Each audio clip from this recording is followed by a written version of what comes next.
James doesn't sugarcoat his teachings. His words are practical, direct, and deeply relevant to the struggles we face every day. He challenges us to live with integrity, to turn trials into opportunities, and to align our actions with our faith. His letter isn't just a collection of ideas, it's a guidebook for a meaningful, purpose-driven life. Today, we'll uncover 5 profound lessons hidden within James's message. These principles have the power to reshape how we think, act, and approach the world around us. Whether you're facing personal challenges, seeking clarity, or striving to live with greater purpose, the wisdom of James is a resource you can rely on. Wisdom in trials. Trials are a part of life, but how we view and respond to them makes all the difference. James teaches us that challenges, though painful, are opportunities for growth and transformation.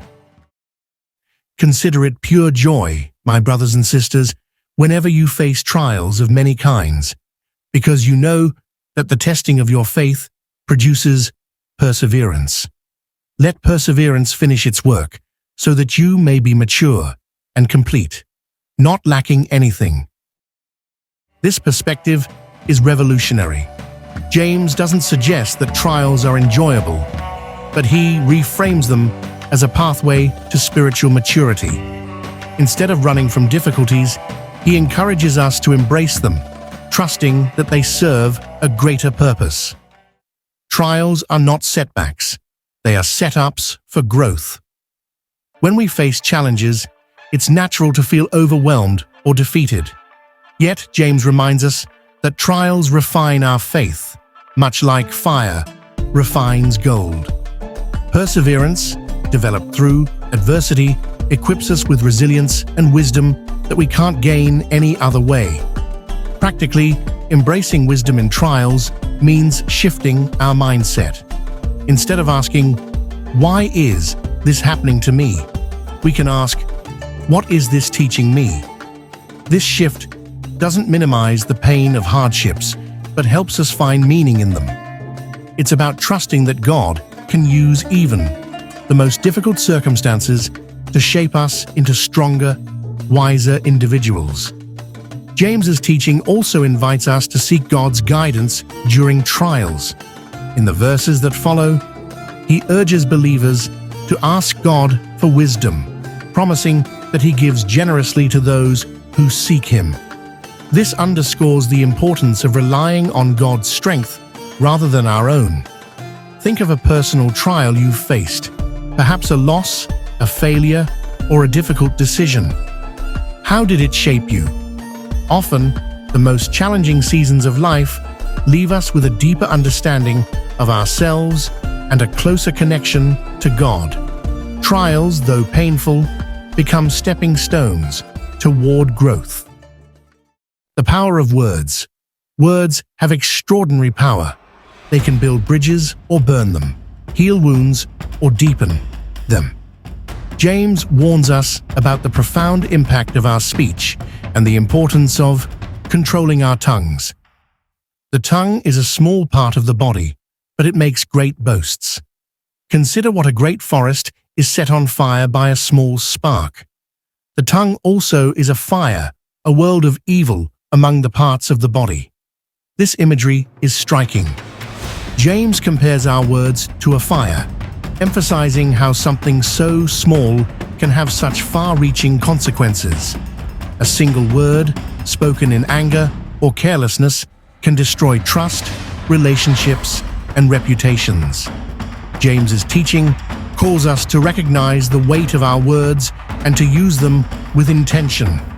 Practically, this means thinking before we speak, especially in moments of frustration or conflict. It means asking ourselves, will these words build up or tear down? Are they rooted in truth and love, or in anger and pride? One way to apply this principle is by practicing restraint.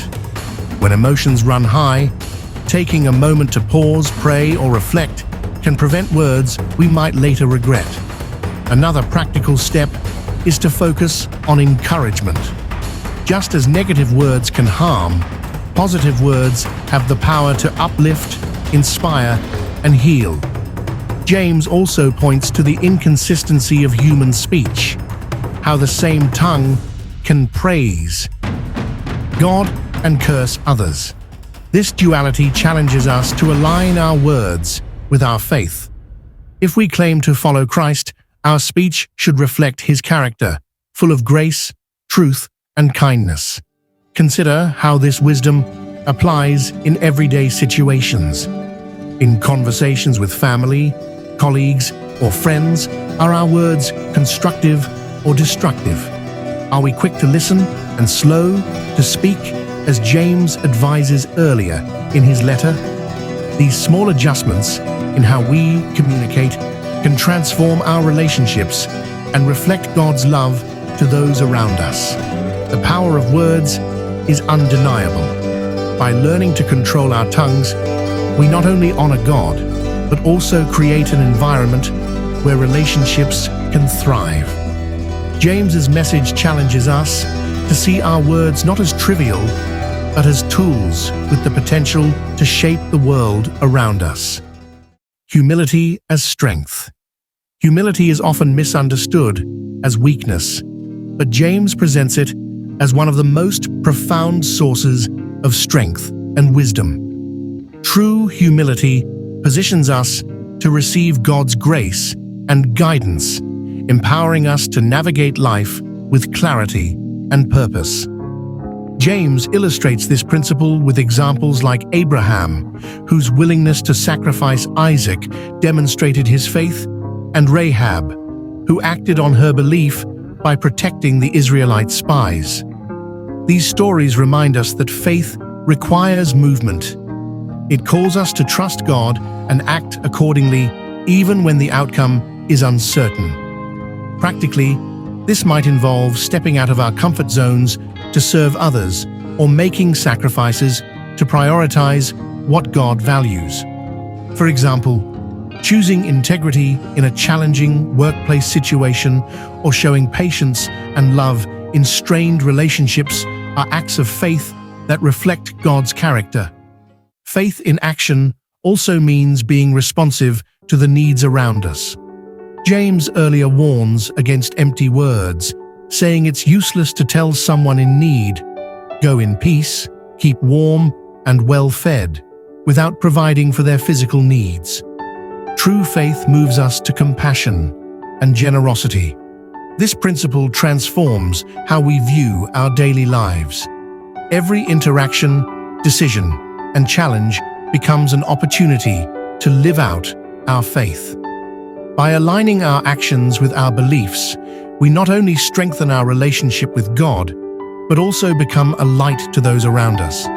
James's teaching reminds us that faith isn't static, it's dynamic, alive, and visible. When we live with faith in action, we show the world the transformative power of God's love and grace, one step at a time.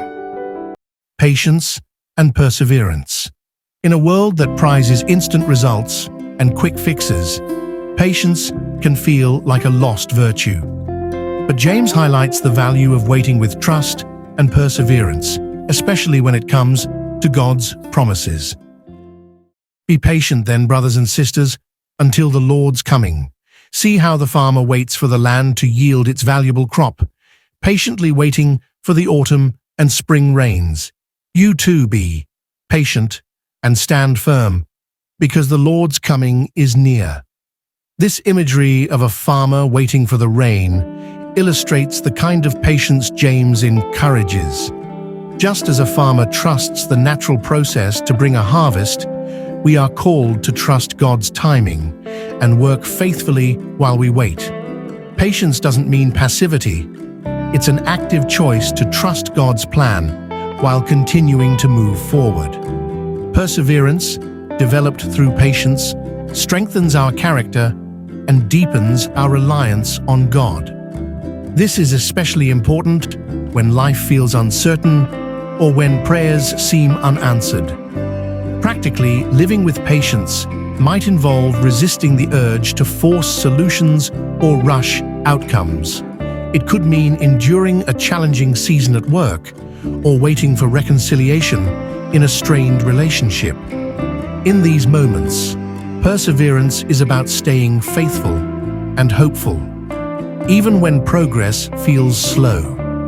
James also connects patience to hope. The reference to the Lord's coming reminds us that our waiting isn't in vain. God's promises are sure, and His timing is perfect. This eternal perspective helps us endure temporary struggles with grace and confidence. Think about the areas in your life where patience is required. Maybe it's waiting for a dream to unfold, healing to come, or guidance in a tough decision.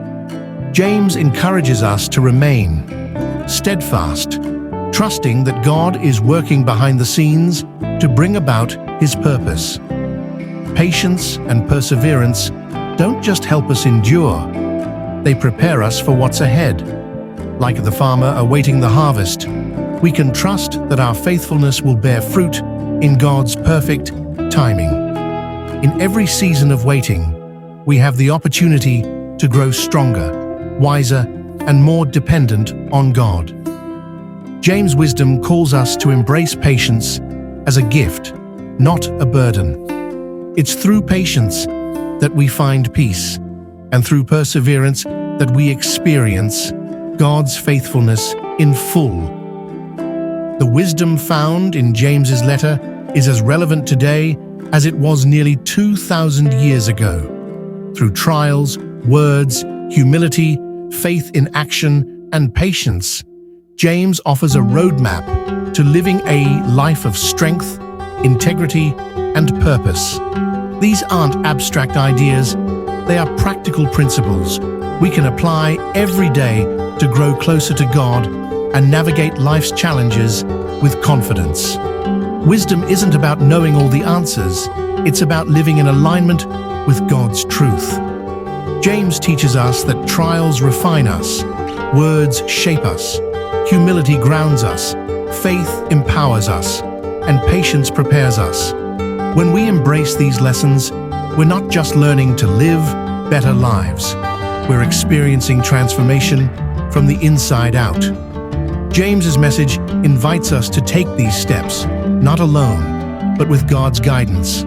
By seeking His wisdom and living out these principles, we become a reflection of His love and grace to those around us.